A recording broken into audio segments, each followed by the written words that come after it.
So hello, everyone. Welcome to the first event of the Fall 2024 Speaker Series, which I'm very pleased to say is co-hosted and sponsored by the Laurier History Department. David, thank you very much for your support.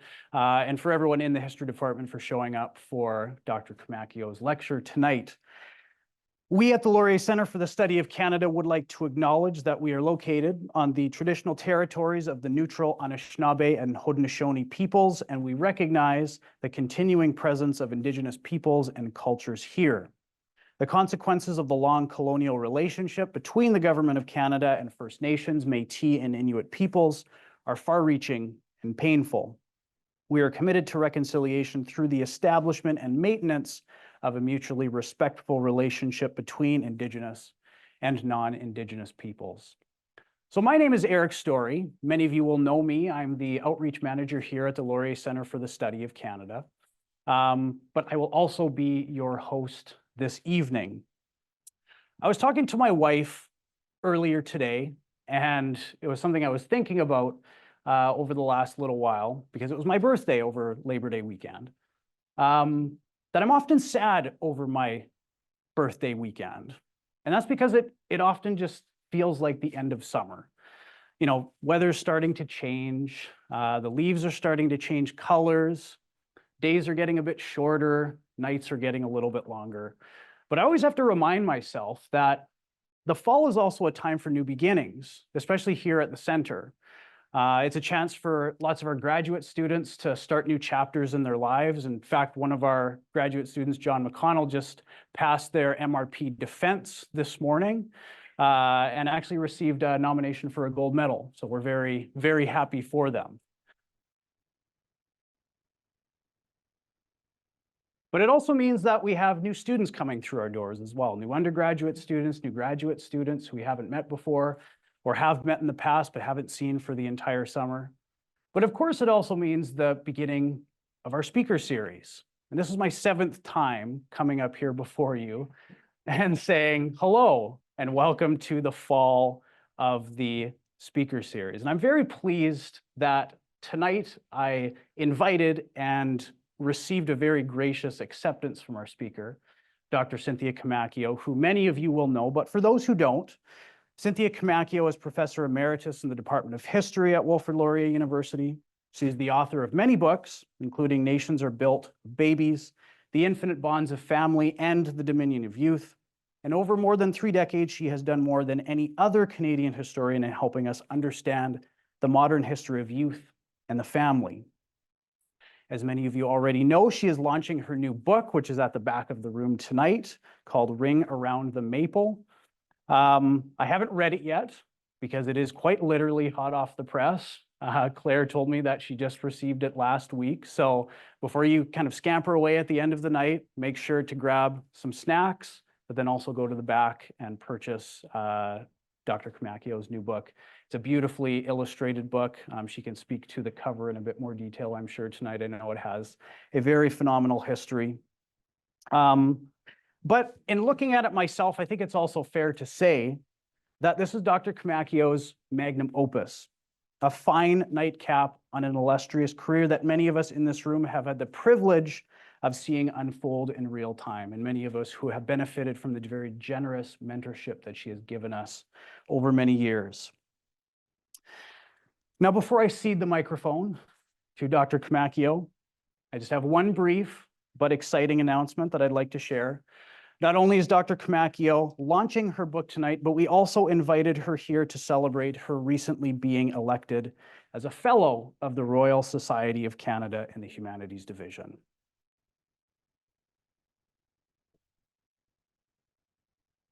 I'll read the citation, not the full citation, I promise, because it's very long, the abridged version.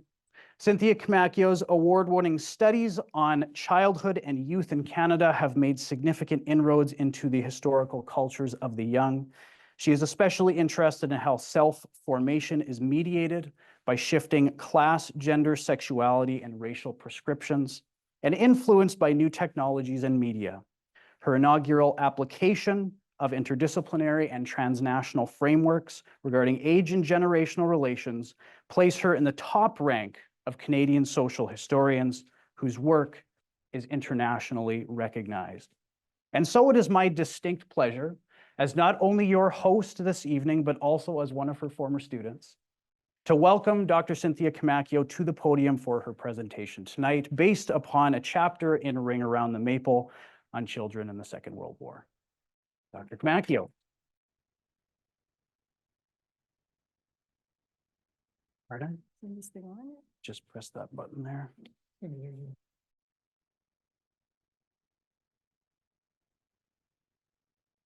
Button, you're good to go. I personally would prefer the hold it yourself rather than this underneath your clothing thing, but let me just begin, of course, by thanking Eric for that lovely introduction. Very generous and well-spoken, and it would make a fine eulogy, so I may call you again. There are so many people here to thank. First of all of you, just for coming out tonight. The history department, as Eric pointed out, is hosting this as well. So David Smith and all my colleagues who are here, and all of them, period. Thank you very much for that. Also, my family, my grandson, Alex Lee, my granddaughter, Mia Lee, who designed the cover for this book and did I think a wonderful job, captured exactly what I wanted to get across. Stand up so people can clap for you. And my sister Linda and my brother-in-law Murray, who were the chauffeurs and people who keep everything together for me. And so I can't thank you enough for that as well. The press as well. This thanks is going to start sounding like one of those, award winners who go from their gardener through Jesus. So I'll just, if I leave you out, please realize it's not intentional. It's a time thing. The press, thank you very much for all the work, and Claire for bringing the books and all the other freebies. Be sure to have a look at the freebies at least. And I think I've come to the end of it. Okay, as far as my thank you part goes, and all my friends who are here as well. Okay, have a look at this. I was really attracted by this illustration, which is the cover of the Star Weekly for January 1942. Now, the Star Weekly, I still remember from my childhood, which is after the Second World War. So it has disappeared, but not that long ago, really. The Star was a very popular newspaper. It had the highest circulation of any paper in the country, most of it in Ontario, understandably, because it's very Ontario focused, but others read it as well. And the Star Weekly was a really popular family magazine that went once a week along with the news that was reported in the actual newspaper. This is to me, was a particularly evocative cover because you can see what's happening here. That is Hitler, and there are a bunch of kids there throwing snowballs at Hitler. That is very obvious what's going on there. But if you read it the way a social historian who's interested in childhood would read it, and maybe even those who are going to, look a little more deeply, you will recognize it. Well, on the most obvious level, it's a piece of propaganda. It's very nicely styled propaganda, but it's clear that Hitler is a buffoon. He's not, he's not the psychopath he actually was in this picture. He's not scary. These kids can take him out, according to this picture. So even on that level, you can see what it is supposed to mean. But again, looking a little more deeply, the way that people like me who are interested in children in the past would have to look at this, you can read a distinct message. Not only can these kids take him out, but they should. It is part of their civic duty. And the reason I say this is not to read a whole lot of esoteric theory into what is a colorful cover that is obviously propaganda anyway, but simply to note that civic duty was something that was very important in the formation of young people at the time. So it's not a message that would have escaped anyone. They might not necessarily look at it and say, oh, that's what civic duty. But they would not find that a strange or unusual message, because they would have recognized, and children would have been socialized, and parents likewise to believe strongly that it was duty, that this was something, the nation was at war. The threat was very real. No one doubted that in the Second World War. And therefore, they also had to, as Jean Macrae put it in his famous poem, of course, of the First World War, they had to take up the torch, to borrow his language. That's a generational image of the torch being passed on down the line. It was the turn of these children. There's also even more going on here, because not only were children expected to do their duty for pragmatic reasons, something that goes back to the Great War. I'll speak to that briefly in a minute. But also because children are metaphors. So again, no one was reading this thing and, these children are metaphors, but they are, if we think about it a little bit more deeply, in that they represent not only the current ideal of citizenship, the current civic ideal, but also the ideal future that a nation believes in. So it is no surprise whatsoever that children began to become very much part of the propaganda that was circulating during the Great War. And then because advertising became increasingly important as consumer society developed, and department stores and children as a market presence during the interwar years, the propaganda was increasingly refined, and technology allowed for colorful photos, and in this case, it's a drawing course. The message was strengthened, but it wasn't just about propaganda. I mean, nobody would doubt that part looking at this, but at the same time, the message was one that spoke to, this is what our young people mean to us as this nation called Canada, and this is what we want them to be. And so this war to save the world for democracy was a constant, that the democratic duty element was something that rang through all the images, pictorial images, whatever they were, the media programs, radio, film, the toys, the kind of campaigns that were held, like the war stamps campaigns and so on, in order to remind children and parents, because this was, parents were expected to ensure that their children understood what civic duty meant and what was at stake for the future if this war was somehow lost to the tyrants of the time. This was made very clear to them. They didn't necessarily have to understand precisely what Hitler was about, but they could understand that he was a menace to our way of life. Let me point out here, because I'm not going to have a lot of time to get into the various elements of class, race, and so on that are also a big part of the story. For that, you should buy my book because it's all in there. Trust me, it's a big book. It's 600 pages. You'll find it, I hope. It doesn't have everything, but there's a lot in there that I can't touch on tonight. These kids, what do you see about these kids? What's the first thing that impresses you about them?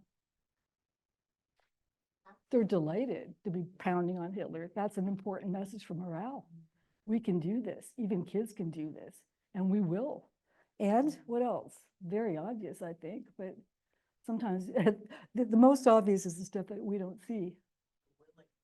This is a game to them, which is what most definitely was not. But again, they're trying to make a point that Hitler doesn't really, if we fight together, if we work together, we can defeat this menace. And it's it was way worse in the game, obviously, but the game metaphor is often used in describing war anyway. So there's that. But on the most basic level, they are uniformly white, clean cut, probably middle class, right? And they're all boys. And I like to think, and I think I'm making this up, but stretching it. Note that none of them are wearing mittens while they're throwing snowballs. I think that's very Canadian. I think they're making the point that these are hardy Canadians that are, again, that's stretching it a bit, but I like it. So again, that's the whole point.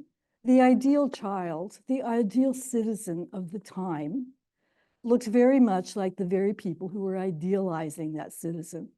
White, probably middle class, probably male, probably the same background as the people who write these, draw them, produce the propaganda, make the policy, and so on. Again, I think that's a point that has to be made.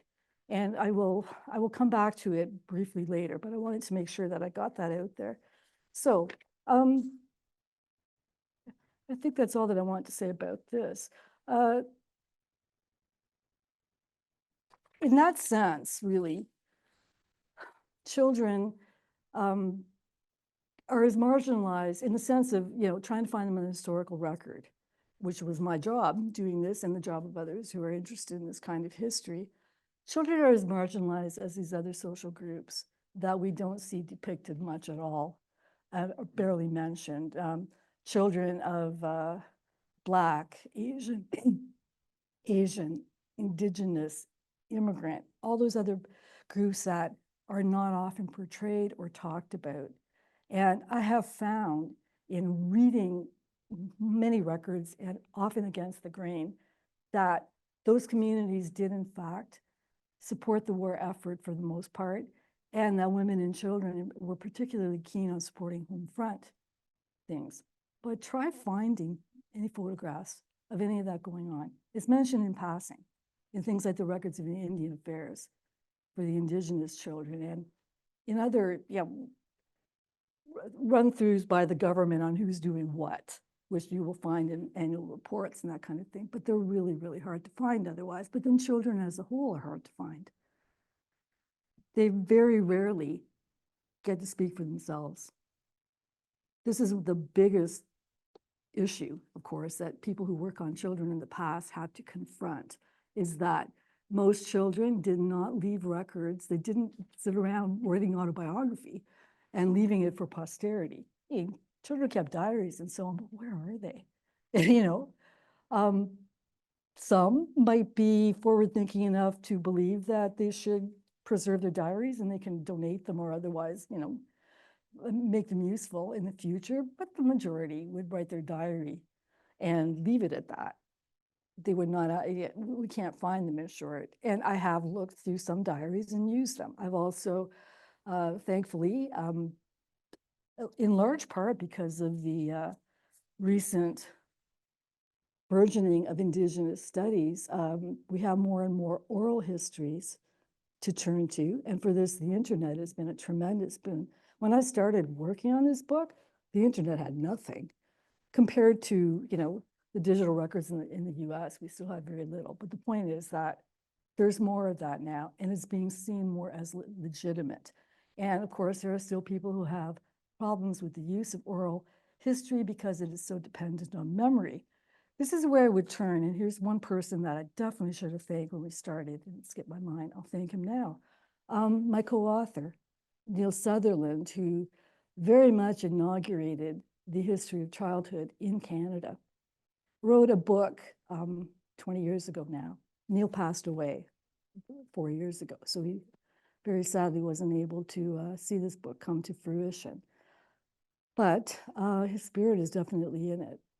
And Neil, in a book that he wrote about growing up in English Canada,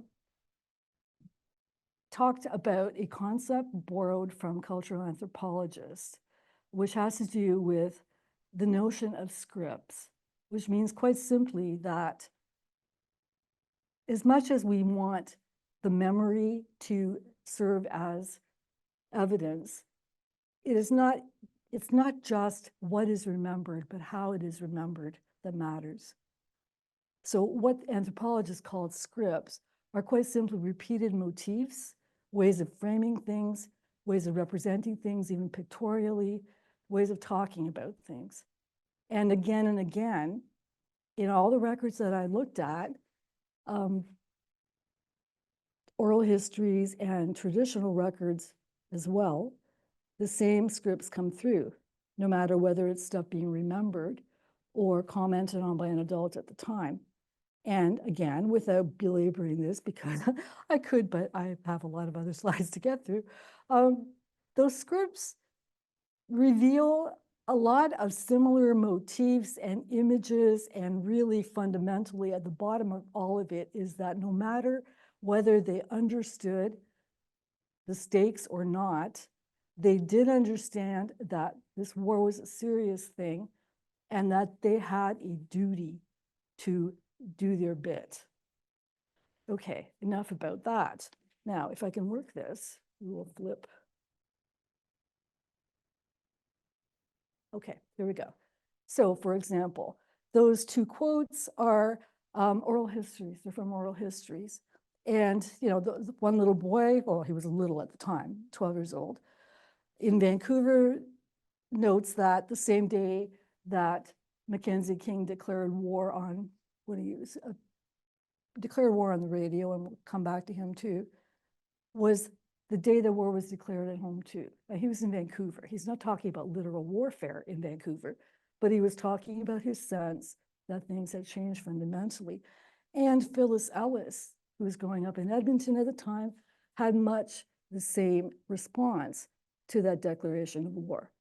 They understood that it was momentous. They understood that their lives were about to change.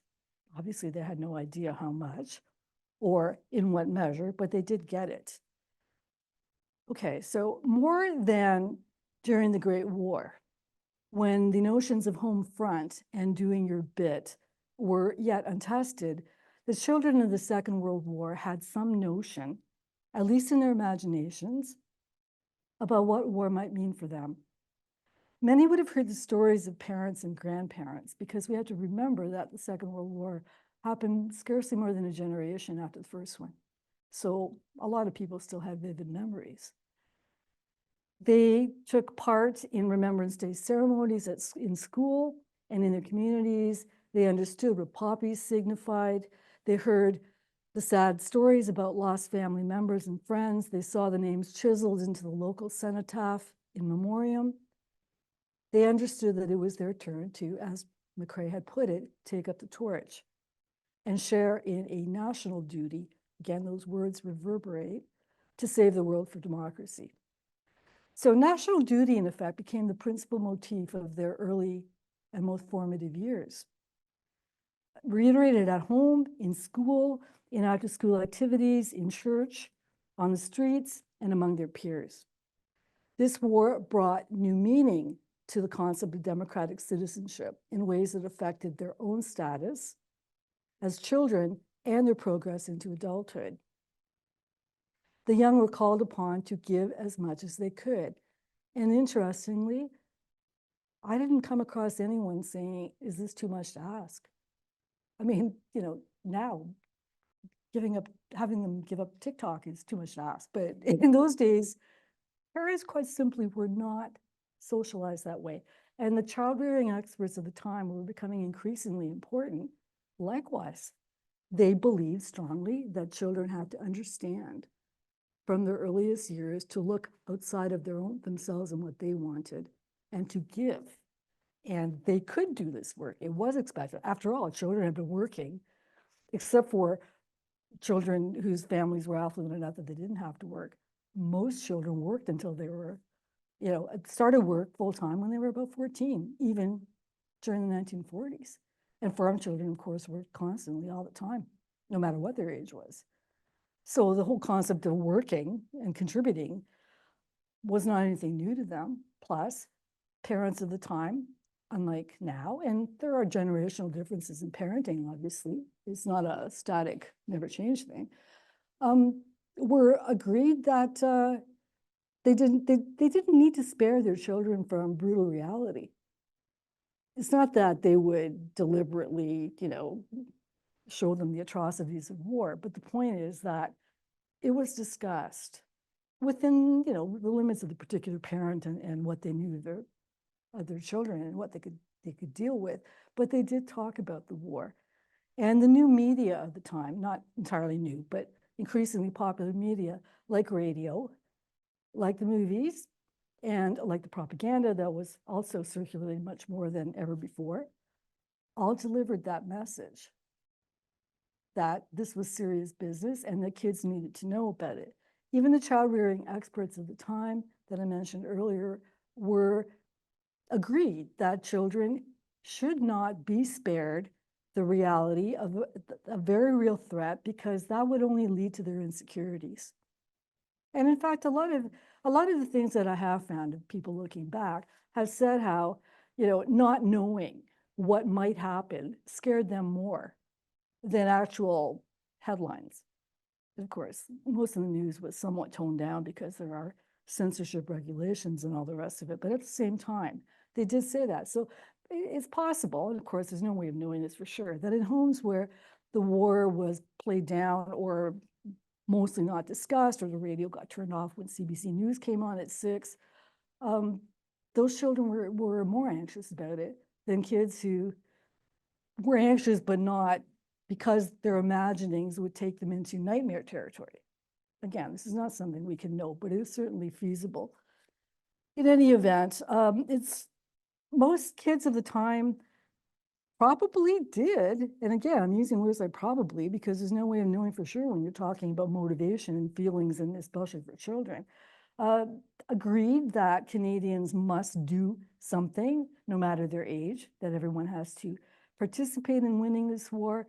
And many very likely shared what writer Priscilla Galloway's conviction that she would have volunteered proudly, as she put it, if I had not been too young to fight.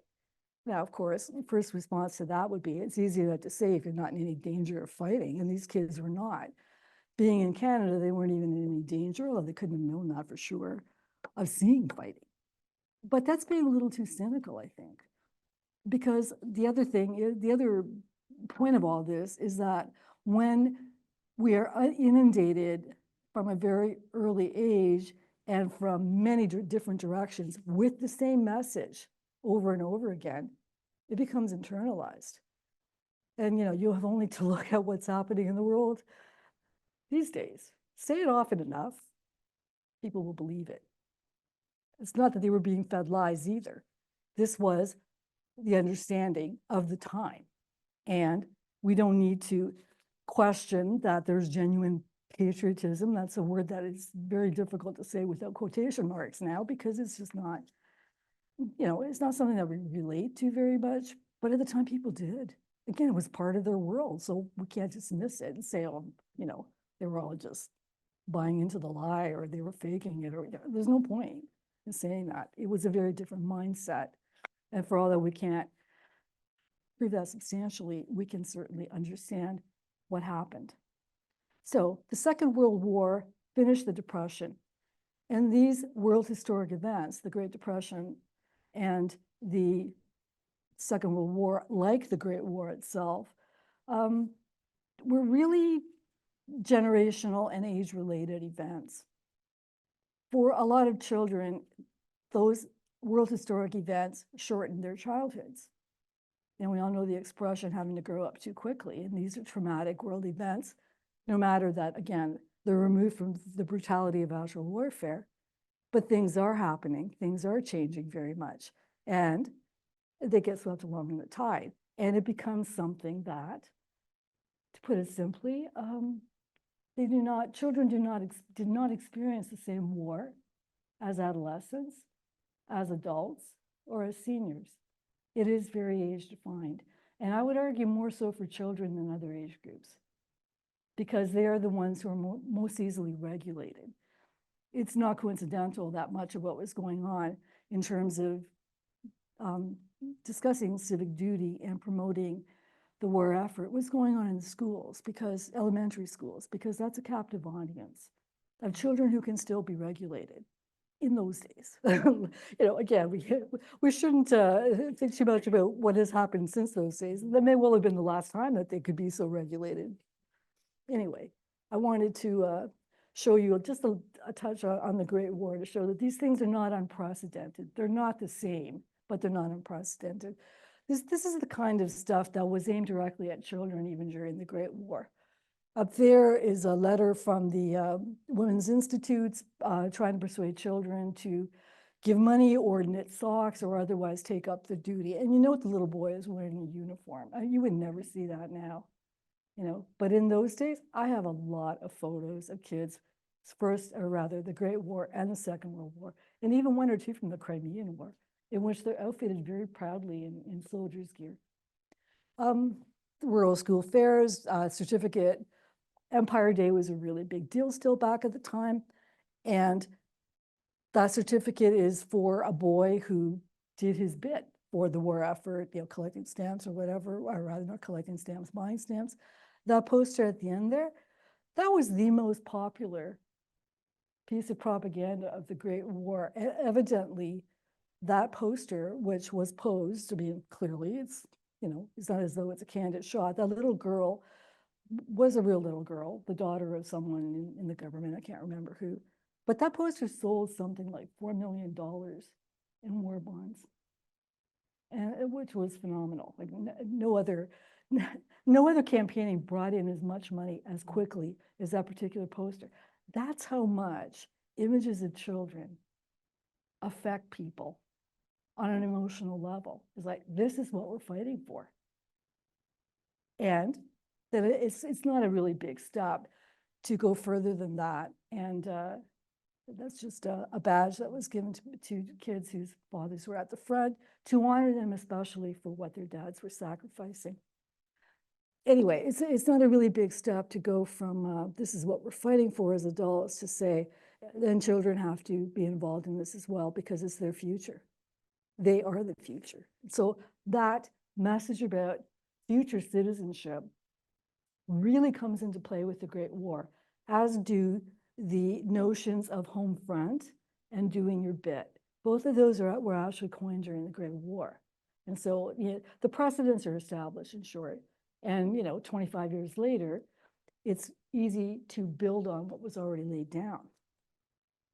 Okay, I don't know how many of you know about this story, but I don't think it has been very well talked about, and I couldn't myself even find a lot of information about it.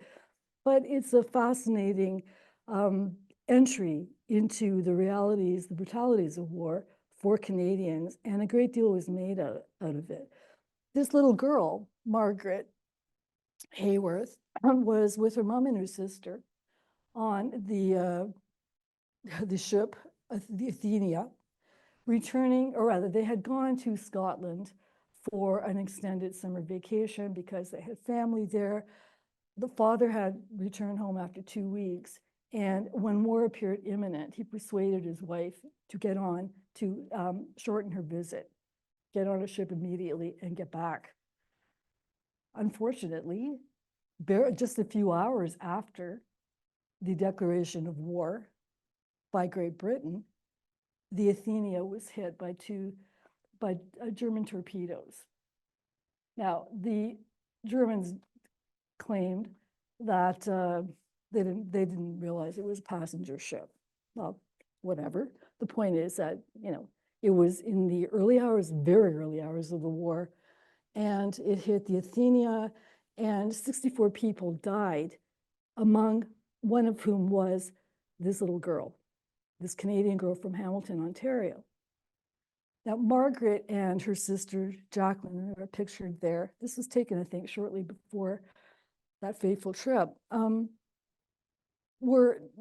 Jacqueline was separated from her mother and her sister. Her mother was okay, but the sister was injured, and her mother took off with Margaret to get into a boat, which they did. They managed to get into a boat because there were other ships nearby that came to their rescue early enough. So the casualties really, I think there were 1,200 people on board. So 64, I mean, it's tragic, but it could have been a hell of a lot worse, right? But those ships were nearby, they picked them up, and she was injured fatally.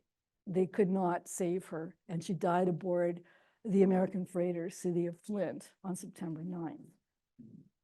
In effect, Margaret Haworth became the tragic symbol of Nazi atrocity and a selling point. I hate to use that word because it's not really what I'm trying to convey. A way of persuading anyone in Canada who might not have been quite persuaded that this, I mean, really, a lot of people objected, at least at first, to yet another involvement in Britain's wars, even though Canada was sovereign and Mackenzie King declared war on Germany on his own. There were still a lot of mixed feelings about it. So this was meant to help to persuade people, which is why it became a media event against the wishes of the family. They wanted a private funeral with just family. But the little girl was flown into Halifax and then taken by train to Hamilton, which is something that's usually reserved for dignitaries. And stopping along the way, thousands of people lined up to see her on her way. More than 1,000 people packed into St. Andrew's Presbyterian Church in Hamilton. There were so many that they set up loudspeakers so that the hundreds who were lined up outside could at least hear the service. And then she was given a burial with full military and dignitary regalia. The Premier, Mitch Hepburn, whose idea all this was there. There were federal representatives, there were representatives from the Department of Defense, and on it goes. It was quite an event. Because this was, and they made a lot of the fact that this was the first Canadian funeral. And this little girl was the first Canadian casualty of the Second World War, which is why we really should know more about her. But there's an MA thesis in that, I think, if anyone's interested in pursuing it further. In any event, what happened more than anything, what was important more than anything about Margaret Haworth is that, again, she was a child. It would have been a tragedy no matter her age, but it was a special tragedy because she was only 10 years old. And again, a complete innocent, simply going where her parents took her, as if she had any possibility for doing otherwise.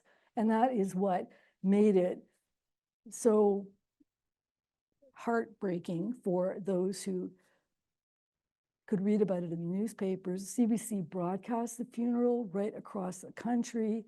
So again, there was a great deal. It was featured in newsreels and that were shown before movies and so on and so forth. And consequently, her death by enemy fire and the fact that she was an emblem of innocence and vulnerability was meant to fortify Canadians for the battle to come. Okay, then I will. For all the children in Canada were spared, as I said, most of the hideous reality of war, seeing as there wasn't any, there wasn't active warfare in Canada, their lives were immediately upset in the ways that count most for little children at home. A lot of fathers, of course, enlisted, especially since the war effectively ended the Great Depression and would provide the most income stability that many families have known for many years. So you see here, this is a famous picture. I'm sure you've seen it before. It became kind of the iconic photo of the Second World War. The little boy there, Warren Bernard, breaks away from his mother as his father's marching off to training camp. And photographer, this is actually a candid shot, remarkably, but there was a photographer at hand who took that photo. Mothers going to work is also a big deal at a time when most women who had children under school age or even out of school age didn't go to work. At least middle-class women, working-class women and farm women worked regardless, but increasingly even they were able to at least be home until their kids went to school. This was a whole new thing, and we shouldn't underestimate either how much of an impact it made on kids who suddenly watched their mothers leave or had to be taken somewhere else to be taken care of during the day or have someone come in. And, again, there were all kinds of reassurances from all the experts and everybody else who wanted to make a comment that children are resilient and they will get over this. They will adapt quickly. That's true too. But a lot of the resilience that we attribute to children is because we want them to be resilient, So we say, oh, they'll get over it. They're resilient. They will. But that really simplifies the kind of suffering that they're undergoing. And again, there are reports from very young children saying, what it meant that all of a sudden daddy had to go away or all of a sudden mommy was gone for the better part of the day. The term latchkey child is also a Second World War invention because a lot of the older kids, at least, were now letting themselves in after school they were given keys to go to school with and letting themselves in. People were horrified by this concept. No good could come of it. But at the same time, they're persuading women to go to work because they needed to work for the war effort. So there's a very gender skewed message. Working class women could work, but middle class women shouldn't. So there's that class and gender element coming in there again. Okay, let's, some of the propaganda that I mentioned earlier, and I'll just go through this really quickly. It's a lot glossier and more sophisticated than it had ever been before. They are using advertising principles to make children both subjects and objects. And that's fairly clear. We are talking about, in this case, again, that pride, like the little boy from the Great War whose daddy was at the front. Daddy helps to build airplanes. The one in the middle, that one doesn't include any women or children, obviously, but that's typically gendered too. Every Canadian must fight. The implication was every Canadian, regardless of age, etc. And then the one that's in French over there, and that was also published in English, but I couldn't, when I needed it, find the English one. That's pretty clear too. That is a war stamps, war bonds poster, and the mother holding the precious baby, and the hands there, those horrible, even the hands are ugly, gnarled, twisted, nightmarish, representing the Axis forces that are going to destroy all this if you don't buy your war bonds. And here's another one for victory bonds as well. Help finish the job. And yeah, it doesn't say anything more than look at this beautiful baby. If we don't do this right, he will be the first victim, he or she. It's always he in these. All right. I mentioned earlier how radio was also a tremendous source for getting the message across. And it's not that radio itself was new. It's just that by the Second World War, in fact, it was done for the royal visit of 1939, when the King and Queen came to Canada for their tour, that CBC invested in some major new towers that greatly strengthened reception right across the country. At the same time, radios were increasingly sophisticated, easier to use, and less expensive. So a lot of families had radios. Even working class families could afford a cheap radio. That would not be a cheap radio, the one I'm showing there. But again, it's thought that that middle picture is for propaganda purposes. Look, this is the new family thing. This is, it's the new hearth, they would call it, right? The family used to get together by the fireplace at night, and now they're getting together by the radio, and they're all listening to, well, a lot of the news that came on at CBC, because the 6 o'clock news on CBC became a common family dinner time ritual, was war news. But then there were also the popular, before this guy, because I just did that by mistake, the man on the very end there is Lorne Greene, who would later become Paul Cartwright on Bonanza, if any of you are old enough to remember that. I am. Okay, but at that time, he was known as the voice of doom because he has a very deep, sonorous voice. And when he was the one who came on at 6 o'clock to read the news, and the news, I mean, it was war news. What else would it be during the war? There wasn't much fun stuff going on. So kids would get those messages. Unless their parents actively censored, turned off the radio, whatever, they would at least hear them. And then there would be discussion probably, because listening to the radio was a family thing, and it was a family custom then to discuss what they heard in the news. For little kids, maybe they weren't participating in the actual discussion of all these things, but they could hear it. Kids are tremendous listeners. They hear a lot more than we usually give them credit for. So they had and again, we see remarks about how my parents didn't realize how much those radio programs and those discussions scared me.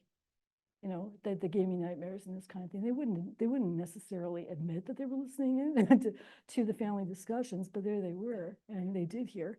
There were also popular radio shows because, this is pre-TV. It is the medium of the time, right? So things like the Blue Beetle there And most of it is American programming, by the way, but you know, the CBC would buy it or import it or whatever. Lassie, I'm not sure. I haven't managed to find any wartime Lassie programming. How that dog had anything to do with the war, but no doubt he was chasing Nazis or something. Every one of these, you know, the Blue Beetle likewise, there's nothing indicating it here, but every one of these stories that kids listened to, and probably adults did too, they were just entertainment. Anything having to do with superheroes, super dogs, or anything, comedies, had a war message. A none too subtle war message, maybe something that's even, you know, like that cover of the Star Weekly, meant to be somewhat humorous. Oh, the kids would laugh, but they would get the message. They couldn't help but get the message. It's there. It's coming through to their ears. There was, oh, I think I got them all now. Okay, so, no, I thought I had, oh, the middle one. Okay, that's the Canadian one. Okay, Sergeant Preston of the Yukon. And, you know, he's your typical Mountie at a time when Mounties were held in great regard by the Canadian public and idolized by children. You know, he didn't have superpowers, but he had the dog, and he didn't use a gun. He could just persuade the Nazis, or the spies usually, because he's in the Yukon. He would persuade whatever spies that managed to get to his post in the Yukon to peacefully turn themselves in to the Americans, who would take care of them. We don't get to hear what happens there. Just that he doesn't have a gun. He doesn't have to have a gun. He's Canadian. He doesn't need all that. So anyway, that's just a sense of what was going on here.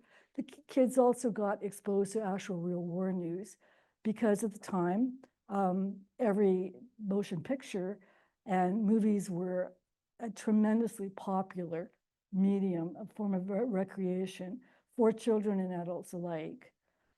There were tickets that children could buy on a Saturday morning, and they could watch something like 4 movies for one price. And parents were fine with that, because wow, they have a whole day with their kids safely in a movie theater watching. It doesn't matter what. The point is that they're out of their hair for a minute, especially working moms or moms, you know, where dads had gone off to war, who really needed the break.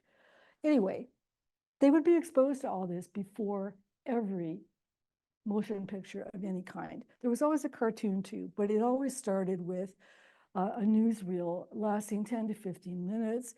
Pathé News is probably the best known. They were the so-called eyes and ears of the war. They predate the Great War, in fact, but they became specialized in war news in the Second World War.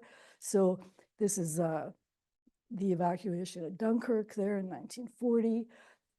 They have a rooster as their emblem. That is a rooster, if you can't tell, because he's crowing the news, the first to, you know, wake people up with the news. That's what that's supposed to mean. The Canadian Army had its own film unit, and so they produced quite a number of films as you know, short films as well. And, you know, for example, the Canadian, well, this is actually Pathé, the Canadian Signals Unit. They did have some Canadian content, not a lot. It was mostly British, to be honest, but they had some. And this one is by the Canadian Army, and it's a short film featuring the Defense Minister, Colonel James Ralston, inspecting the troops in Britain in 1942. This is all available on YouTube. So if any of you are interested, you can just Google it. And the Pathé in particular are extremely grainy. They're hard to see, but you know, I just captured these while watching the film. So it's a lot easier to actually, you know, sit there and watch the film. So if you're interested, you can certainly look those up. This one I found particularly fascinating because it typifies the kind of films that we're talking about here. This is war news, yes, but it's war news of a particular kind. So just really quickly, it is called Letter from Overseas. It's a letter from a fictional private Bob. Bob is a very common name at the time, so it's perfect that somehow his name is Bob. And he is in England in training, and he is writing to Mom, who is just called Mom, which doesn't have any other name. And Mom kind of frames the story because when the show begins, well, this is the letter that he writes to Mom. She actually holds it up so we can see a bit of it. And he's saying, you know, the boys in my outfit are a swell bunch of fellows, this, that, and what, you know, it's all happy news. As you would expect a son to write to his mother. He's not going to write about brutality, but we also have to remember censorship. And we also have to remember that this is a film that's being showed to a home front audience. So it's meant to keep up morale. It's meant to encourage them to carry on. And it's meant to downplay the very real losses that are being experienced. All of this is perfectly understandable, especially since it's produced by the Canadian Army. That's Mom there. This is, okay, the boys are in training. There's a lot going on. I just took a few clips. This is practical maneuvers there. You know, they're war games at the bottom with the barbed wire. Over here, there is a shot of the boys having fun. He doesn't want his mom. We don't want the hometown crowd or the home front crowd to think that it's all, you know, war activity. So they're playing tug of war, and then there are shots of soccer games and baseball and all kinds of stuff. And then we have some girl watching. That's actually the Canadian Women's Army Corps. And, you know, Bob expresses a lot of respect for them, but there's this kind of undertone of, and don't they look cute in their uniforms? You know, he doesn't actually say that, but he implies it, okay? So the gender stereotypes, I mean, haven't really gone away. This is something that comes up quite suddenly, and when I first saw it, I was startled by it. It's Dieppe. This is actual film footage from Dieppe, which Bob participated in, according to the story anyway. What's interesting about the footage of Dieppe, there are quite a few shots. It's all understandably emphasizes the bravery of the Canadian troops, refers to the Nazis only as the enemy, as though even naming them is, you know. We see no sign of any death, wounding, or even destruction. It's a very clean Dieppe, but we wouldn't expect it to be otherwise, would we? Like I said, I'm surprised that in a film that's mostly about the fun side of, I don't know if you want to call it the fun side of war, but Bob presents it that way, that there's some reality there. But then Bob, after Dieppe, and, you know, noting how we did our damnedest, and, you know, it was an amazing event for Canadians to participate in, which is undoubtedly true, kind of. It goes back to how the British were so thrilled about what Canadians did for them at Dieppe that they held a dance, and there they are dancing with British women. And he comments on how he didn't expect British women to be good dancers, but like, golly gee whiz, they were. And so it ends on that note, which is pretty remarkable, but again, we know what it is. The actual films that kids are watching also, either directly or indirectly, conveyed the wartime message. So Walt Disney actually became an official propagandist during the Second World War, and these films were also widely seen in Canada. They were short, they weren't feature films. They were mostly, you know, the cartoons that were played after the newsreel before the feature film.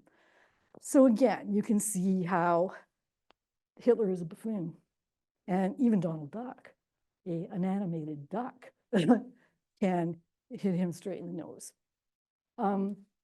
Donald Duck, in fact, became the poster boy for he became an armed forces poster boy for the Americans during the Second World War. And because these films, I mean, kids didn't distinguish, and neither did the people showing the films, and the theater managers and so on. American films were very popular.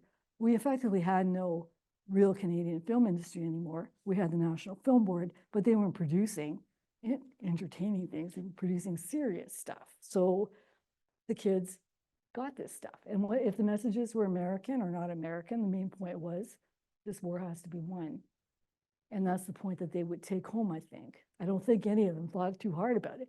And then, of course, there were feature films like the very popular duo, Bud Abbott and Lou Costello, who made a film called Keep 'Em Flying, which here's the actual, the poster for the film. And they're two bumblers who nonetheless, do their bit and come out ahead of the whole, forward the cause. They also use them as propaganda.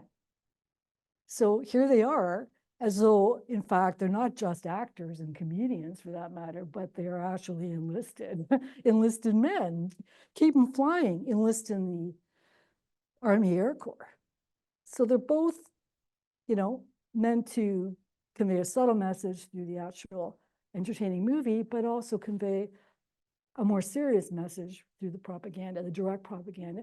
And then there were films like this, probably among young people, especially teenagers. No one was more popular than Mickey Rooney and Judy Garland, who made a whole series of films and starting in the late 30s and were very popular right through the war. And this film really, again, ostensibly has nothing to do with war, Strike Up the Band. It's a musical, but every musical element of it has to do with the war effort and victory. So, this was a feature film, this was entertainment. There are very few movies that were made during the war that subtly or not so subtly did not have to do with the war effort.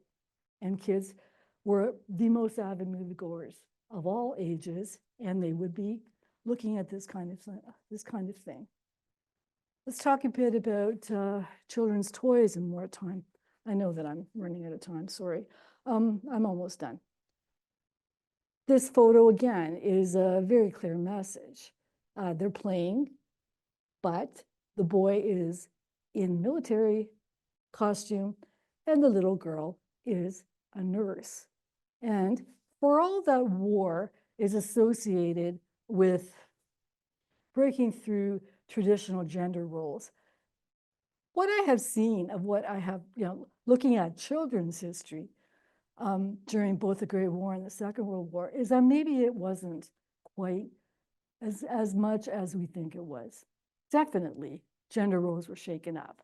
The formation of the women's auxiliaries of the armed forces is proof of that in the Second World War. But even those women were doing pretty much traditional roles. They were doing laundry, they were sewing, they were doing first aid, that kind of thing. Even the women in the factories, there had been women in factories since the Industrial Revolution. They were doing unusual things for women, but for the duration. So there's this moment in time when war breaks through gender roles, but ultimately somehow they come back to this picture. And we'll see when we look more directly at the toys. For girls, the toys that had to do with war were feminine. That is the famous Eton Beauty doll. That was the most coveted doll in Canada.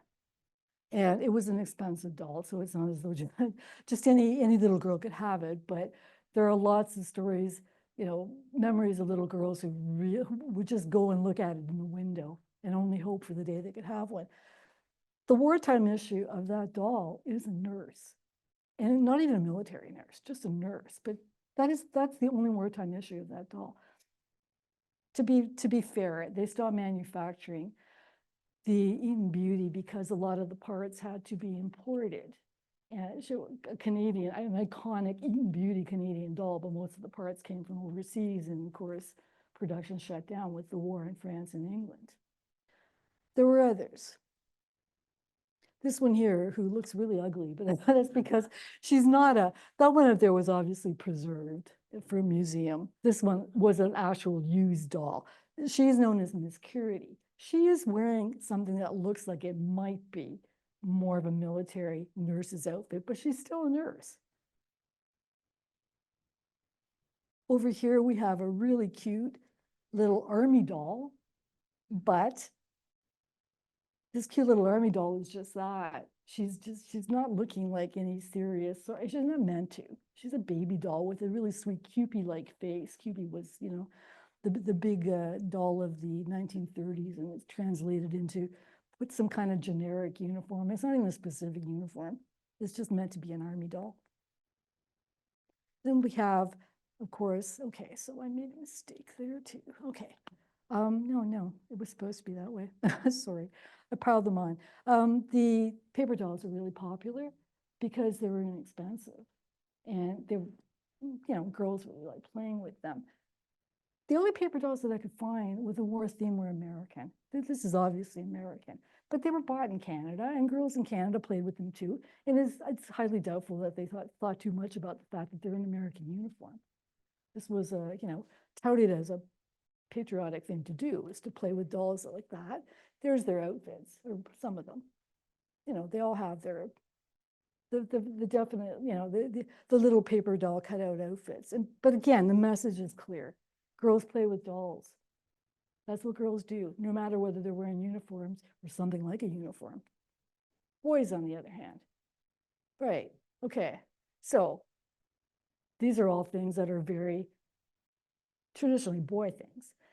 That's not saying that girls didn't also play with this stuff. Girls who had brothers, likely, if they were allowed to join in with playing with dinky toys and playing war games and playing whatever, they likely did. But the point is that these things are not marketed as, non-gendered. They were marketed as toys for boys. They represented the masculinist element of war, the soldier, and that element was real because after all, the fighting men were men. So again, you have your tank. These are all made by Meccano and sold as dinky toys. And these were extremely popular because they were small and inexpensive. And they were probably the first collectible toy that children really got into. And of course, with the war on, they could stage their own fake, their own maneuvers, playing with these toys, just using their imagination. Where would? Toys like this, they were manufactured mostly in the States. But again, they weren't hard to get. In fact, there are some people in here, and I won't name names right now, who spoke of, who remember playing with dinky toys, right, Harold? But they were made in Britain, okay. I think that they were made in the States later when yeah, oh, yeah. They were originally British. Meccano was originally, yeah. Meccano actually existed pre-World War I, and it was a British company. But then increasingly, because of the difficulties of getting things over here during the war from Britain and overseas, they became American. Likewise, that's an inexpensive and lots of fun balsa airplane model kit. You could still get those. I have seen them around, and I bought some for my own grandkids. They fall apart after the first thing. The first 2 minutes, the first flight, they're gone, but they were really popular. And, kids were encouraged to paint them in any configuration, any detail representing they wanted to. By about 1944, 45, the first plastic models came out. They were a little more expensive, but not out of the question. And so, they became very popular too, of every kind of airplane, enemy and otherwise, that you could think of. And finally, of course, the toy soldiers that, go back to the 18th century, originally made of lead, and by the Second World War, increasingly made of plastic.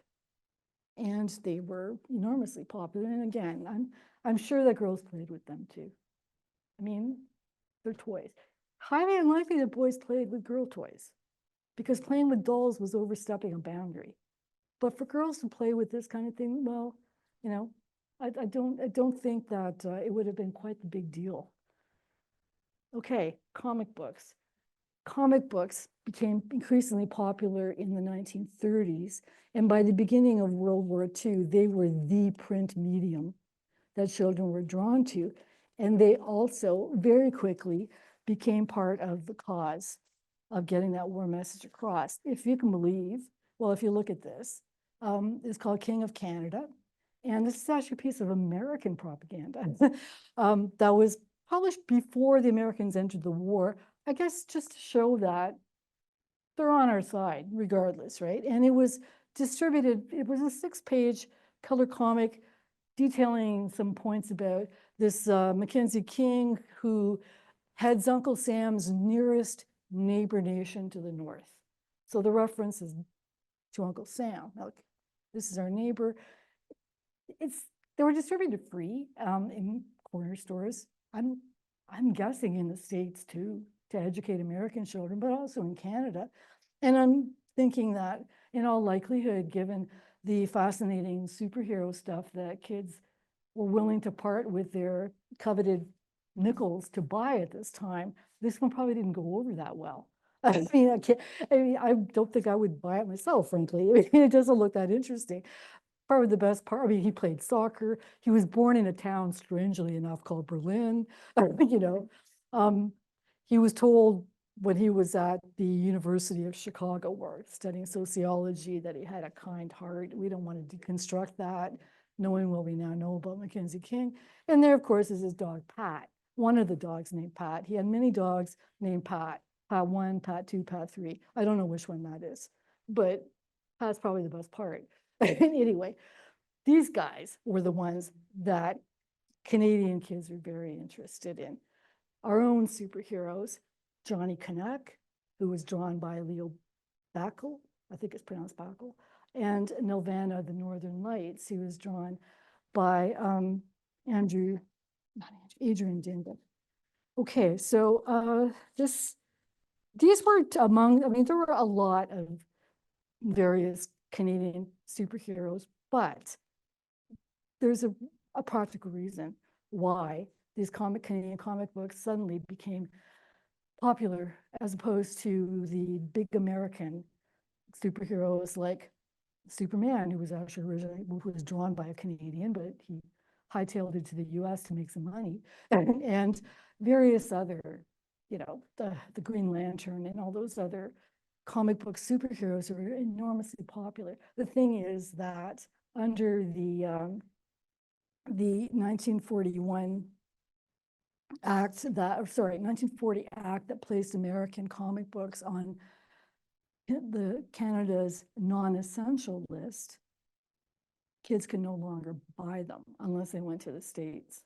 Okay, so they were no longer available at the corner store where kids went to buy their comic books, most of them. And consequently, a series of cheaply produced comic books featuring Canadians and published in Canada, drawn by Canadian artists, they were known as the Canadian Whites because they were black and white. Now, they started off being, you know, quick and cheap, but they became increasingly creative and more sophisticated and better drawn as time went on. And so they did actually become increasingly popular as time went on. Kids wanted comic books and they were getting their own heroes. So for a brief, sparkling moment, a few years of the Second World War, we had Canadian comic books. They pretty much all died as soon as the war was over, and the American comic books came back into Canada. But they are, again, they're interesting characters. Johnny Canuck, for example, was in typical, again, quote unquote, Canadian fashion, able to face down a squadron of Luger-toting Nazis, unarmed and without a shirt. I don't know how it happened, and there's no explanation given. But at some point, here he's going to face down Hitler. He does face down Hitler, again, unarmed and without a shirt. He doesn't manage to get him because Hitler has his minions. Somehow he beats up everybody, but they still manage to get Hitler out of there. And so, because of course, the war doesn't end in 1942 and no one knows what's coming, but it kept kids buying. It's a serial. They go on story by story and week by week. There's never an explanation as to where he loses the shirt, okay? And nowhere does it show him losing it but the point is that, the guy was fiercely courageous. He would stop at nothing to see an Allied victory, and he looked so good with those abs. And, he was a specimen of Canadian manhood, no doubt. And I don't know the kids thought that, but that's the way he was drawn. I mean, as an adult drawing it. So there's that, Nelvana was an interesting character too, in that she's one of the few female superheroes. And she actually predated the American female superhero Wonder Woman by at least a year, okay? And she was enormously popular even with the boys because she had these superpowers. But girls read boy comics too. Again, you know, if you have brothers or friends or people, they exchange comics all the time. They save them for each other. You know, they pick them up wherever. Nelvana has a kind of strange backstory that picks up on Inuit mythology, which is really interesting for the time. And he doesn't get it right, but it doesn't matter. The point is that some of it is close enough. And she is the daughter of, what's his name again? Koliak, who is the king of the Northern Lights, basically. And her superpower is that she can travel anywhere on array of the Aurora Borealis.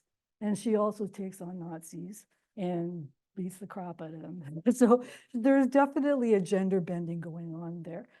Yeah, again, interestingly, she's white, even when the comic books, for a while towards the end of the war and in the early post-war years, these were still published and they became color comics again, but she does not look Inuit despite that backstory. So that says a lot too about the kind of representations at the time. Okay, let's move here because we're running out of time.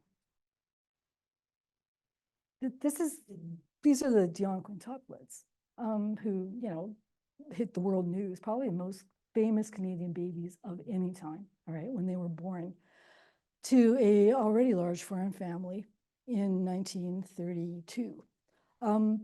They're dressed in supposed military fashion, and they're singing and performing at a Victory Bond rally. Those are obviously not military uniforms. They're very sexy. You know, they're fancy, glamorous, looking satin, velvet, and so on. But they're cute, and they sold a lot of bonds. People were happy to go out and see them. They were still famous enough. Their popularity would wane. That was probably the high point of their careers in the Second World War, because then they got big. and people weren't that interested anymore. They weren't the cute little quints anymore. This is also a rally. In this case, the aluminum victory campaign, and it has to do with recycling as well as selling the victory stamps. I don't know if you can tell, but that thing in the background is it's a robot, and which is quite a thing for 1942, very futuristic, and it's made of rubber tires and scraps of aluminum metal. And that was displayed all over the country. And in this case, this is taking place in Toronto. But these things, you know, again, kept repeating. You see how the message repeats and repeats and repeats. It gets through. These are posters used in the schools because the war stamps campaigns were aimed directly at children because they could easily save up their pennies. They would fill books with war stamps, and when they got a full book, they could trade it in. And it would, you know, again, this is basically a fund the war campaign, domestic loans, but they're focusing on children. And it worked because the kids felt, again, that they were able to participate. They could save their allowances, their babysitting money, whatever, buy their stamps, really help to fund the war effort. They raised millions of dollars. I haven't been able to find an exact number, but they raised millions of dollars. One little boy the kids in Kitchener were able to contribute a ton of money towards the purchase of a Lancaster fighting plane. One little boy in his memories of the war in Summerside, PEI, which was also a base, of course, managed to save enough and buy enough. Like, they had competitions, you know, so kids are competing to who can buy the most stamps, who gave up the most to make the most money to get the stamps. One little boy managed to get his sister a fur coat. Oh yeah, he just lent her the money, he said. He made her pay it back. But that's phenomenal. I mean, fur coats were, you know, even considering the difference in costs and so on, they were still pretty amazing at the time. Okay, then we also have things like what's happening in the classroom. The entire curriculum was revamped so that everything reflected the war effort. and war messages, basically. And this is one particular campaign that was really important, where boys were were put to work crafting scale models of fighting aircraft that were used for training for the British Commonwealth Air Training Program. And more than half of those who were involved in the British Commonwealth Air Training Program were American or Canadian pilots. It was, at the time, of course, the RCAF was the glamorous wing of all the armed services, and all the boys wanted to somehow be involved with that. They also made silhouettes of, just black drawings of various aircraft that were also used in training. There were flip books that were used to train not only pilots, but also observers, the ones who were going around on night patrol and girls got to participate in that too, but unfortunately, I wasn't able to find any pictures that says something as well. I have evidence that girls participated, at least in painting the models and also in making the flip books, but not a picture to be had anywhere. So they were publicizing the boy angle. This is a mixed group. They were also, these are extracurricular activities. Kids stayed after school or got together on weekends or whatever. Knitting was a big a thing during the Second World War as it was during the Great War. This time, boys as much as girls are encouraged to knit. And they even produced pamphlets saying men can knit too, as though, to assure men that it's okay, that, they're not going to be somehow feminized if they knit. The Junior Red Cross took on a new importance. I mean, it also precedes the war, but the Junior Red Cross, and it was mostly girls, it wasn't meant to be. But here again, because it had to do with things like sending parcels to the soldiers, writing letters, comfort letters to the soldiers, and taking care of, putting together medical aids and so on, it became more of a feminized thing than it had been. Children working in different ways. Again, children were expected to work. This is nothing new. But these are middle class. A lot of these are middle class children who have never actually had to do physical labor before. Those are girl guides who are helping on farms because there's an extreme shortage of farm labor. So most governments, provincial governments, reenacted the Soldiers of the Soil campaign that had started during the Great War. And the feminine side of that were called the farmerettes. They're a version of the Women's Land Army, but mostly younger, because as more and more women actually enlisted or went to work in factories, the girls and the boys became ever younger who did this kind of farm work. Christie's Biscuits there, that's actually both an encouragement of the Boy Scouts who are collecting salvage. So recycling is the point there, but it's also maintaining that they need cookies to do that. So, it's the way in which the producers and manufacturers were really quick. There are countless ads like that, really quick to convey a warm message while selling a product. And those are, again, Boy Scouts collecting salvage. And that is a so-called messengerette, okay? With the problems, again, with, labor shortage, younger girls, like probably young teenagers, it's highly doubtful that they would be younger than 13 or 14, were set to deliver messages. They were uniformed and, they rode their bikes and they, delivered messages mainly between government offices and that kind of thing. And it was a really big deal to be a messengerette. It's feminized, like farmerette. And the one that drives me the craziest is, okay, the cadets were renewed. A lot of the cadet programs in the schools were dropped during the Depression because, first of all, people argued that food was more important for these kids than military drill. And at the same time, there was a surge in pacifist feeling because of everything that happened in the Great War, and the Depression also meant a lot of cost cutting. So there were practical reasons. They weren't affordable anymore. They were revived in a big way, as you can well imagine, in the Second World War. Kids and young adolescents who were too young to enlist could put on uniforms and do active drill. and provide that kind of support. So that's a young boy in the Army. That's the new uniform that was brought out during the first year of the war for the Army cadets. There were also girls who really wanted to be cadets, and they weren't allowed, but they found ways of kind of getting around it. This is a rifle club at an Ottawa high school. They're young high school girls. They're being shown by the man who trains the cadets how to use a proper rifle. And this is the one, the diminution of names like with farmerette and messengerette. They actually tried to call them cadets, if you can. I can hardly pronounce it. And well, they didn't object because they wanted to do something, and this is what they wanted to. They were trying to do as much as they could. Another place where the various home front campaigns that were school-based were attempted to some degree. But again, as I said earlier, Indigenous children are, for all that I know, I have seen some of the evidence, there's not a lot, of their participation.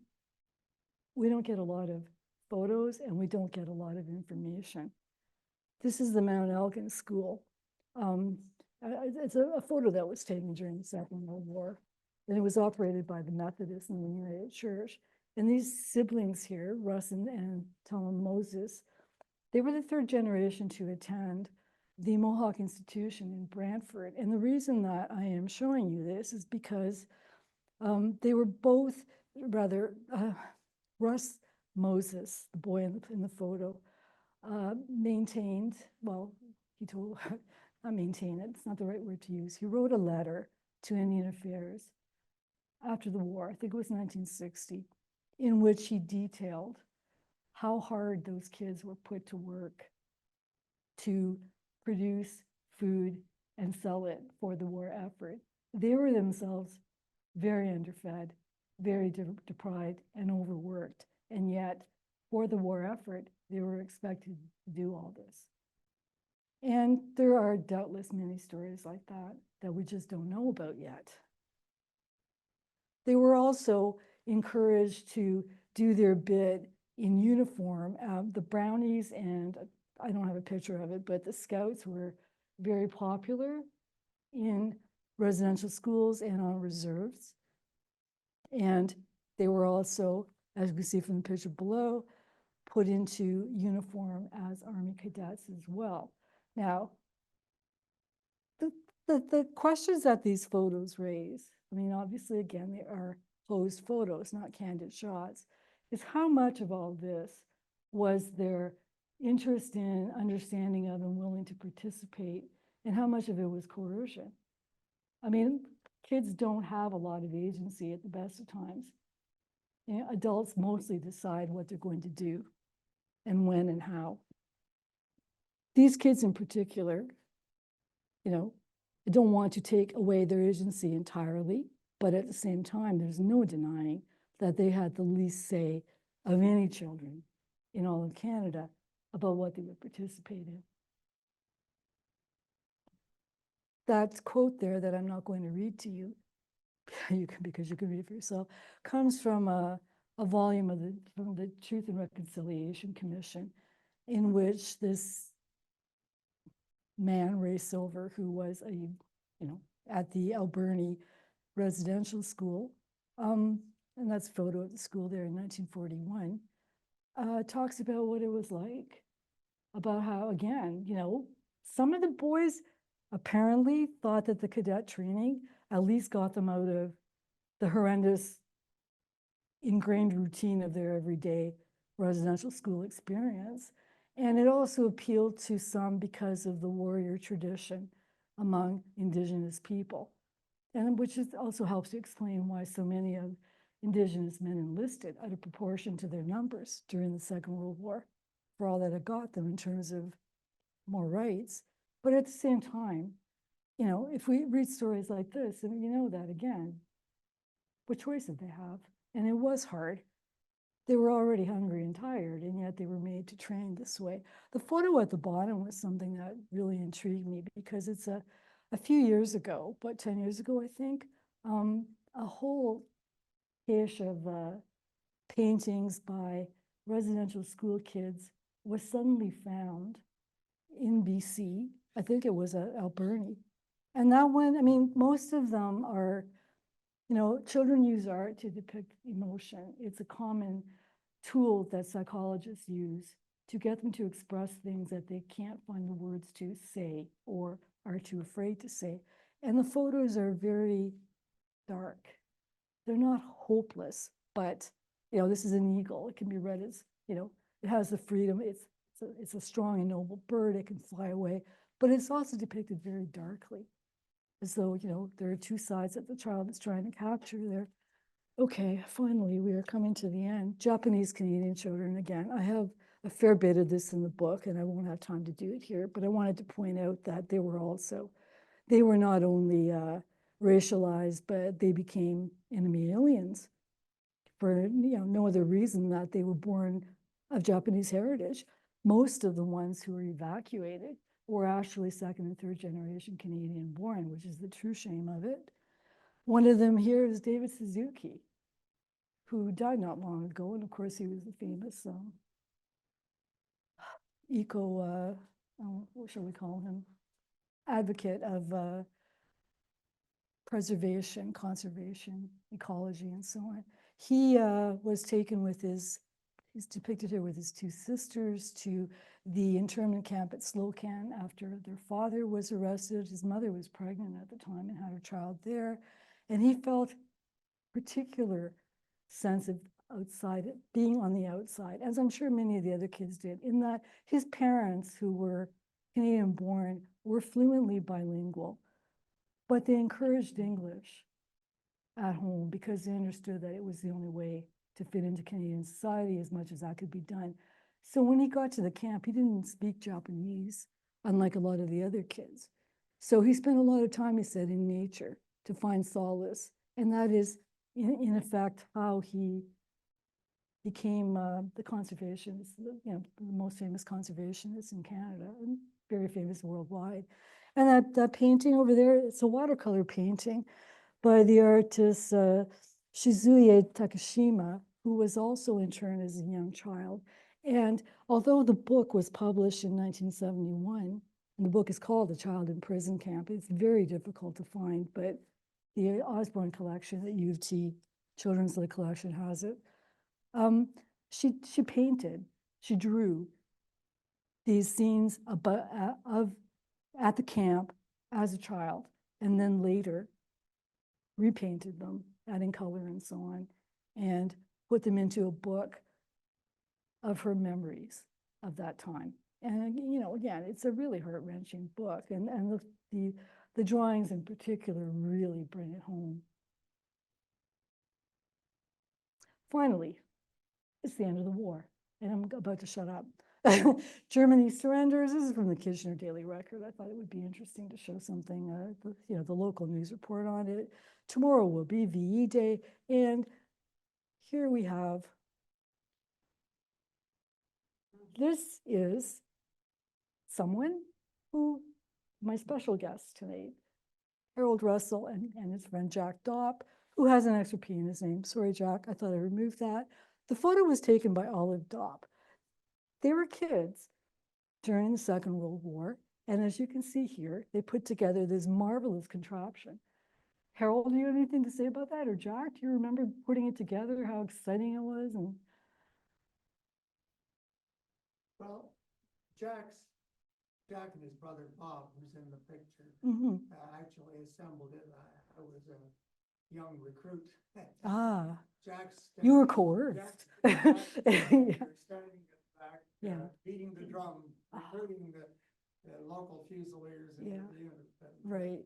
I don't remember anything about Jack building it, but if you see the rather elaborate machine gun in front. Yes. Jack was good at that sort of thing. It's a wonderful, I love this photo, and I so regret, and so did members of the press, so we could not include it in the book. I talk about it, and Harold has mentioned many times because he very generously donated his family papers to Waterloo Archives, which I used And he has a lot of really interesting memories about the war. So his name will come up a lot in my book. The photo, unfortunately, it could not be reproduced in a way that you could really even make out, you know, who was in it and what it represented. So we had to drop it. But I thought I would honor the spirit of it by having it here. And of course, that's, you know, that's also a local pamphlet about how there's going to be this huge party at Waterloo Park. And finally, the toll of the war. Well, I've got the stats up here, and you can see for yourself how they were. I mean, in proportionate terms, there were the actual deaths of the Second World War were lower than during the Great War. For all that, you know, Canadian soldiers still were involved in some of the most hideous campaigns. This is the photo that I showed you at the very beginning of this little boy named Jack Bernard.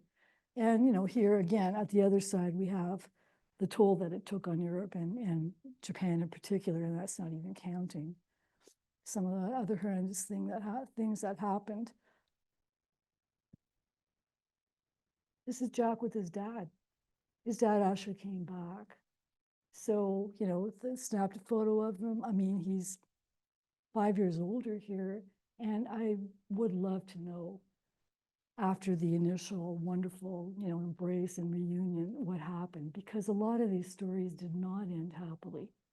It was very difficult for men who were undoubtedly suffering from what we now call post-traumatic stress syndrome to fit back into family life. Some of them had wives who were pregnant when they left, and they hadn't even seen these children. The kids themselves were, in many cases, used to having only a mother and not having to answer to a father as well. And dad was a stranger. 5 years in a child's life is a long time, especially the younger the child, of course. And, you know, so those are stories that also need to be told. Something that I'm trying to get more into myself with some future projects. So Eric, you mentioned earlier that this is my magnum opus. Well, that's a bit premature.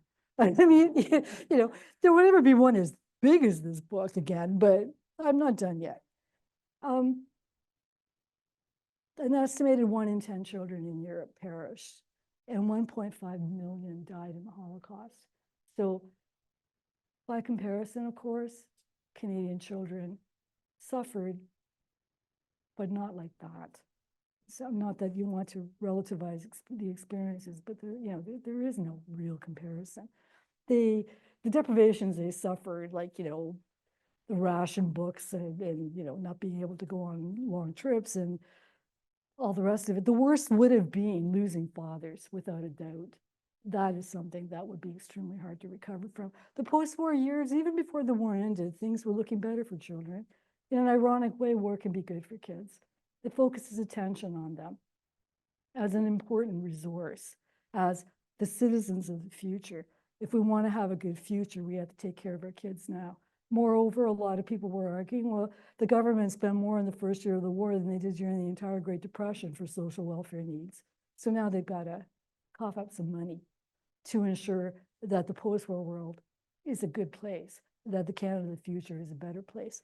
United Nations, likewise, in 1948 issued the Universal Declaration of Children's Rights, much of which was drafted by the Canadian constitutional scholar John Humphreys from New Brunswick.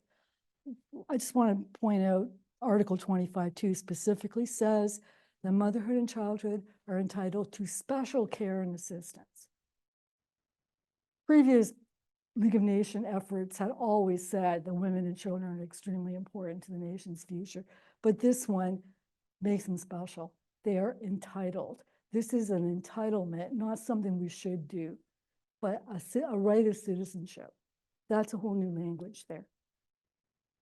Then we have the baby boom. So, you know, things pick up that way for kids too, because there were more of them than there had been since before the Depression. Okay. I think something like 1 million babies, 1 million extra babies were born during that time, 1947 to 1964. But children also faced probably the historically most persistent and pervasive threat they ever had with the end of the war and the dropping of the bombs, the atomic bombs, because the war's end was the beginning of the atomic age and the Cold War and everything that meant for all the kids. You know, I mean, it's still there, out there. We don't think about it as much, but it's definitely still out there. But if you read the memoirs of of kids growing up in the 50s and 60s, the bomb is always there.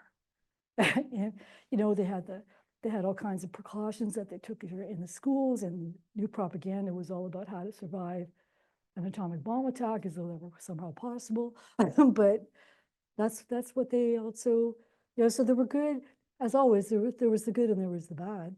And I'm going to leave it at that. This is a picture of my book. And if any of you have anything that you want to comment on or discuss with me, my email is right there, and please feel free. Thank you for being a generous and patient audience. We are already at 8:30 or past 8:30, but I do want to give just a few moments for questions. So maybe I'll just do two. We'll start with folks in the room. One question from someone in the room, and then we'll go to Zoom. And before you ask, let Emily give you the microphone so folks on Zoom can hear. Anybody in the room got a question for Dr. Comacchio? I think I've exhausted everyone. Yes, Jeff. Cindy, this is a terrific presentation. Oh, thank you, Jeff. I hope I can still buy the book. Can I still buy the book? Okay, good. Just by way of a coincidence, I suppose, I looked up the Bernard because I was giving a paper on a similar topic about family welfare. Yeah. And suddenly I remembered the famous picture, you know, "Wait for me, Daddy." And the Bernard family breaks up after the war. Thought that I saw some reference to that, but I couldn't trace it. Yeah. I'm I gonna have to started get that. And it was, Yeah. you find these kind of articles in which they interview Whitey Bernard, the young boy who's now still alive, I think. Is this so what? And in the 1943, it's a really problematic arrangement because in 43, he comes back on compassionate leave. And when he comes back, that famous photographer is there to take the pictures you showed. Yes, But that was posed. but their family doesn't survive the war, shall we say. Well, again, not untypical. Another of the tragedies of the war. The compassionate leave is likely due to what we now call post-traumatic stress, right? Was it explained? He did. I think Jeff Keshen mentions that he ends up in the PCR regiment, father, and loses a tank in Normandy. Oh. So, you know, he has a rough war. Yeah. The mother has a rough war because she has to move back from the BC interior to Vancouver. So there's a few little snippets that come out from later newspaper articles that I was exploring, and I'm happy to share them. Yeah. Just to kind of show that, I mean, it just reinforces your point. It's a tough war for that. It's a tough war, and it also reinforces the point about how these things are used as propaganda. Yeah. Because my sources are the sources at the time. The little bit that I tried to trace of the post-war history, I didn't find that stuff. So I would be interested in at least reading about it. I don't want to write about it anymore, but I don't want to write anymore about this, but I'd like to know the end of the story. Yeah. So I will get that reference, okay? All right, thank you, Jeff. The one question that I think is the best, there are lots, and I'm sorry I'm not able to answer everybody's question on Zoom. But Sarah Glassford from the University of Windsor is curious about the sources you're using. And I want to add on to that because I remember we had conversations when I was taking your course, and it was not exactly children's history, but there were definitely children involved. And I'd come to class every day and I'd be like, can I believe this to be genuine children's voices? And Dr. Comacchio would be like, no, you can't there. So then I come back the next week and be like, what about this one? She'd be like, no, you can't get that one either. So how do you kind of, what sources are you using? And then more specifically, how can we get at children's agency as historians? It's such a difficult topic to tap into. Okay, so Sarah is a wonderful historian, by the way, who also works on children in war. So thank you, Sarah, and I'm glad that you're here. There is no way to answer that quickly, all right? What we do is no, I mean, look at the footnotes in my book. Sarah, look at the footnotes in my book. Yeah, there's almost as many pages of footnotes as there are the book, and the press made me cut out a whole pile of them. So, we're combined them. I have used, and when the book was initially Neil's project, so he had some of it sketched out. Between Neil's project and my taking it over when he became too ill to continue, we went through a lot of the traditional sources, whatever there is in archival material, government sources, and so on that make reference to children. Okay, again, very skewed. Probably the most skewed of all sources are the traditional ones, because they're mostly people who are talking about children as projects as opposed to the realities of their lives. They don't consider class and gender and poverty and all the rest of it. They don't even really distinguish between age. Basically, everybody under 20 is a child, so they're important. It's a good place to start. But again, you have to read between the lines. You can see what their ideals about children are. You can see what their agenda is. The agency of children, the actual voice of children are not in there. You can, basically, you see that they have little. And they do have little. I mean, what kind of agency does a child have when confronted by an adult? Children are disenfranchised by virtue of age. They don't have political power. So that is certainly a problem. And I think the whole thing about agency is really important. We can't say they had no agency. That takes away, that's demeaning to them. That's dismissive. But what agency they do is certainly measured.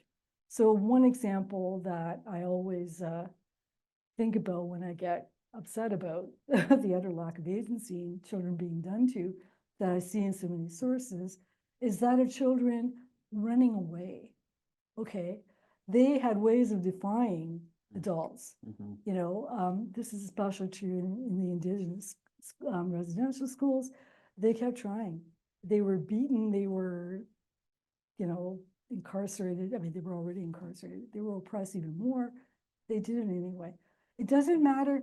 Agency isn't about succeeding, about getting what you want. It's about trying. And that's where we see children's agency.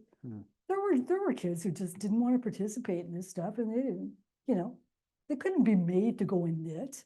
Let's face it. We could see what they're made to, or what they do, but we can't see what they don't do. But I think it's safe to argue that much of what they don't do just simply isn't on the page, right? It just doesn't come up. When they're using this as propaganda, you're not going to say, we started 10 knitting groups, but we tried to start 90 and 80, there wasn't enough for more than 10. You understand what I'm saying? Those are kind of facile examples, but I think they're the best that I can get at. So we layered, the way to get around all that is to layer multiple and diverse kinds of sources. And as I mentioned earlier, Neil was a proponent of oral history long before it was regularly used to discuss childhood history because of the memory aspect that people are so suspicious of. We're right to be somewhat suspicious of memory. But again, by looking at those repeat motifs and by giving oral history its due as a legitimate source of historical study, some of that comes to life more than it has before. So in a sense, this is a great time to be an historian of childhood because we have all these sources, all this internet stuff, more interdisciplinary work, more multidisciplinary work, that kind of thing, borrowing, cross-borrowing. And in a sense, it's a really bad time because we have all that stuff. And then you end up with 600 pages and you haven't even, barely scratched the surface. So, Sarah, I doubt that satisfies you, but it's the best I can attempt by way of a quick answer. Well, Sarah says that she looks forward to reading the footnotes. Oh, thank you. Thank you. Okay. But again, let's give Dr. Comacchio another very lovely round of applause. Thank you all for a wonderful evening, and we will hope to see you back again at the end of October for our next talk on Canada's Arctic soldiers during the Cold War. It'll be on the 30th of October, right around Halloween. So hopefully we'll see you then. Take care.